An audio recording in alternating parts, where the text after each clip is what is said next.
बिस्मिल्लाहिर्रहमानिर्रहीम। अस्सलाम वालेकुम नाज़रीन, मेरा नाम दावर अजीज़ है और एक मरतबा फिर मैं अपने यूट्यूब चैनल से आपसे मुखातिब होने का शर्फ हासिल कर रहा हूँ। आपका बहुत शुक्रिया, आप ज्वाइन करते हैं।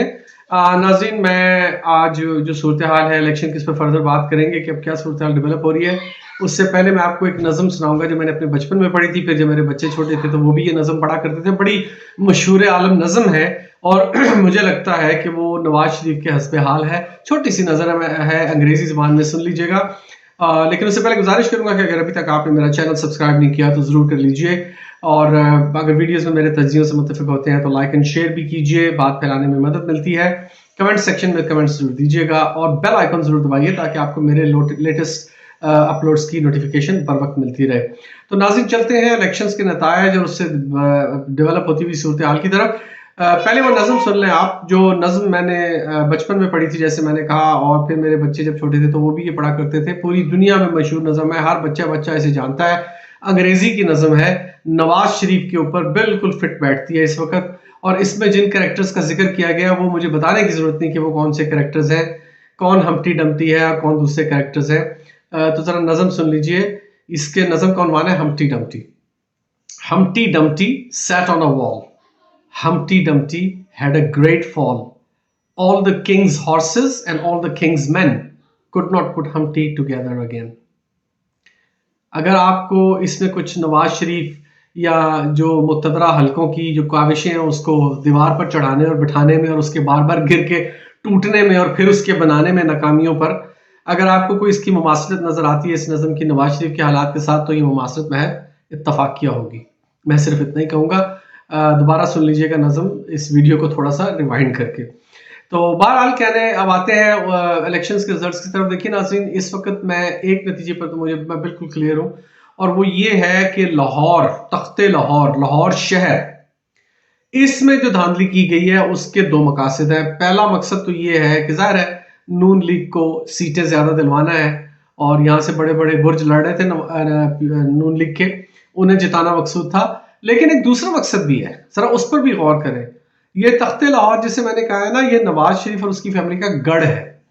पिछले 40 साल की सियासत ये लोग यहाँ से कर, 40 से भी ज्यादा हो गए। 1980 या 81 में नवाज शरीफ वजीर खजाना बने थे पहली मरतबा, तो आप अंदाजा लगा लें कि 44 साल इस बात को हो चुके हैं। तो ये तख्ते लाहौर में अगर ये तमाम सीटें हार जाते तो इसे कहते हैं अंग्रेजी में defeat of the pope in Vatican city. यानी जो कैथोलिक मसीही होते हैं उनके जो सबसे बड़े रूहानी लीडर हैं वो पोप होते हैं। तो और वो वेटिकन सिटी में रहते हैं, वहाँ पे उनका महल है इटली में। वो एक इंडिपेंडेंट एक इलाका है वेटिकन सिटी, तो पोप साहब वहाँ रहते हैं।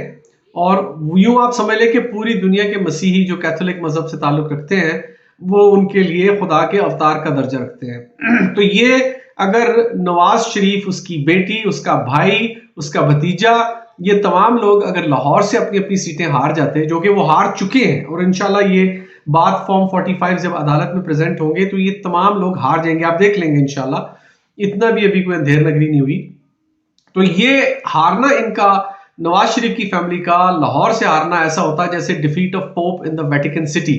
कि वेटिकन सिटी जो कि उसकी अपनी मुमलिकत है पोप की, वहां पर वो खड़ा होकर इलेक्शन लड़े और वहां पे वो हार जाए, जहां पर एक एक बंदा, एक एक बाशिंदा उसका बहुत इंतहाई ज्यादा अकीदतमंद है, यानी उसे खुदा का अवतार समझा जाता है एक तरह से। तो वो उस वेटिकन सिटी में अगर पोप हार जाए तो ये शिकस्त होती नून लीग की अगर वो लाहौर में हार जाते। लिहाजा उन्होंने ये कबूल नहीं किया और इतनी भयानक और फाश गलतियां करके अपने आप को जिताया है जिसका आप तसव्वुर भी नहीं कर सकते।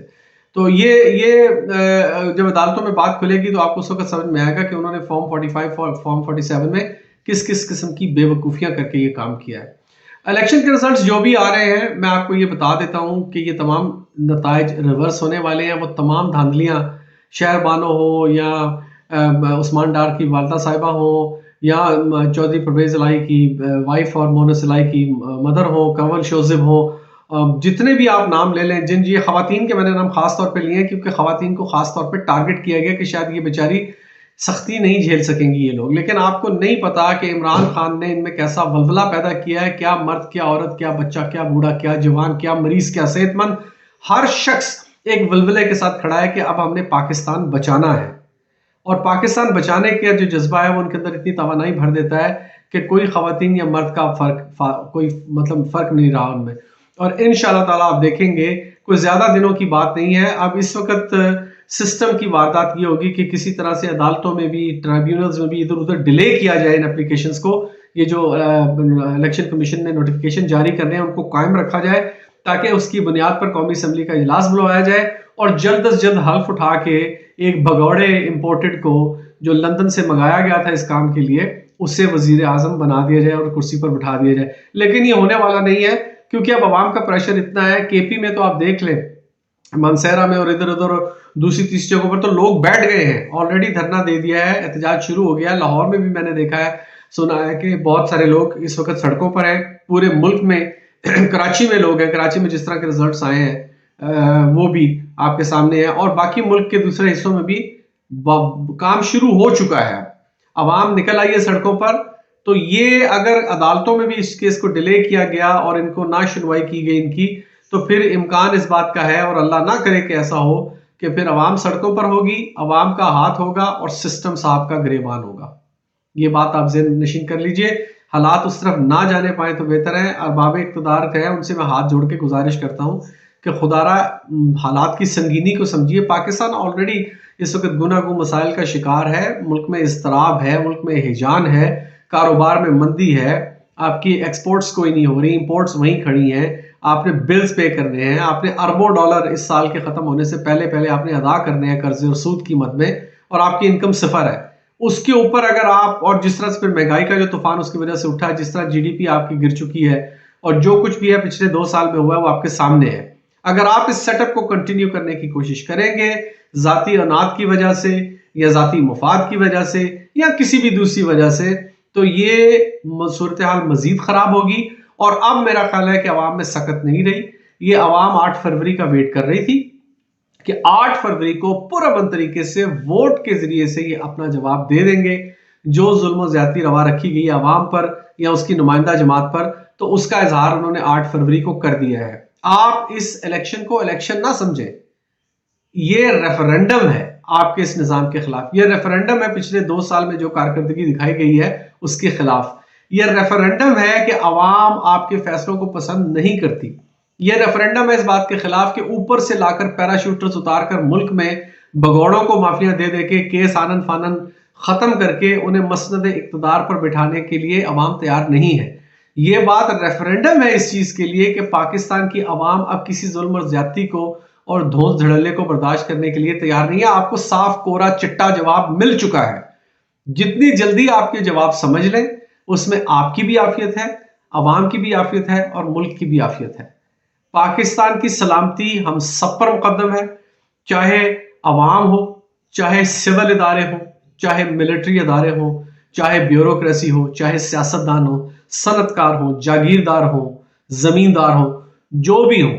ये पाकिस्तान है, पाकिस्तान मजबूत है तो हम मजबूत हैं। हमारा लाइफस्टाइल अच्छा होगा, हमारी जिंदगी बेहतर होगी।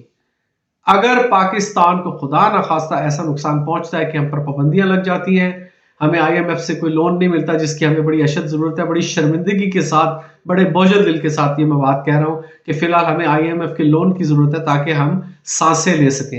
ये वेंटिलेटर पर पड़ा हुआ मुल्क वेंटिलेटर से उठ खड़ा होगा अगर आप होश के नाखून लेंगे, अवाम को उनका हक देंगे, जिन नुमाइंदों को उन्होंने चुना है उन नुमाइंदों को आप हुकूमत करने देंगे, तो इसमें आपका भी भला होगा। और यकीन रखिए इस बात का कि आपकी तौकीर में इजाफा होगा, आपकी इज्जत में इजाफा होगा, लोगों के दिलों में आपकी चाहत का इजाफा होगा। कोई नेगेटिव चीजें उससे पैदा नहीं होंगी।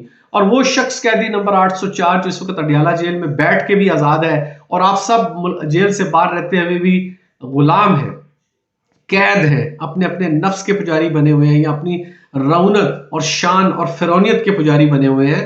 आप लोग कैद हैं, वो अकेला शख्स जेल में बैठा हुआ आजाद है, बहुत बड़े दिल का मालिक है, रियासत मदीना की बात करता है, सीरत नबी सल्लल्लाहु अलैहि वसल्लम के हवाले देता है। आप जाकर उससे बात करें, वो माफ कर देगा, वो आम माफी का ऐलान कर देगा, जैसे फतह मक्का पर रसूलुल्लाह सल्लल्लाहु अलैहि वसल्लम ने अपने तमाम मुखालिफिन के लिए आम माफी का ऐलान किया था।